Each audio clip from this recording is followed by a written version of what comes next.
Assalamualaikum warahmatullahi wabarakatuh. Alhamdulillah pada kesempatan pagi hari ini kita bisa berjumpa lagi dalam pelajaran fikih untuk kelas 7 semester 1. Kali ini yang akan kita pelajari mengenai kedudukan air dalam bersuci. Sebelum kita mulai pelajaran, seperti biasa, mari kita biasakan dengan berdoa dengan membaca basmalah dulu bersama-sama. Bismillahirrahmanirrahim. Ya, langsung saja kita pelajari satu persatu.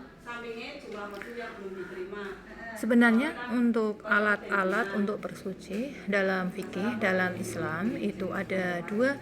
Yang pertama itu dari air dan yang kedua bukan air. Nah, nanti yang akan kita pelajari pada kesempatan pagi hari ini adalah alat untuk toharoh atau bersuci yang berasal dari air. Nah, perhatikan gambar berikut. Itu ada beberapa contoh alat-alat untuk bersuci atau toharoh. Ada air, ada tanah atau debu, ada batu, ada tisu, ada daun yang kering. Ya, jelas ya. Jadi alat-alat untuk bersuci itu ada dua, ada air dan bukan air.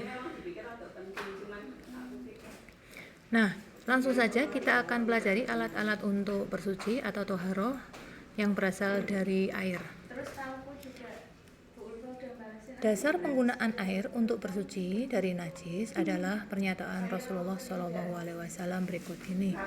Silakan bisa dibaca.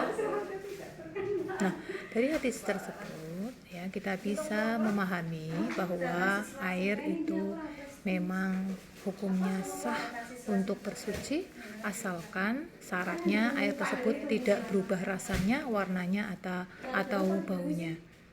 Nah, adapun pembagian air yang digunakan untuk bersuci ada 4. Yang pertama air mutlak, yang kedua air mustakmal, yang ketiga air mutanajis, yang keempat air musamas.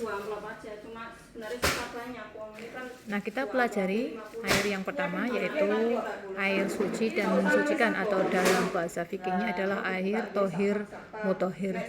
Air yang termasuk dalam kategori ini sering disebut oleh ulama fikih dengan sebutan air mutlak, yaitu air yang secara alami turun dari langit atau bersumber dari dalam bumi.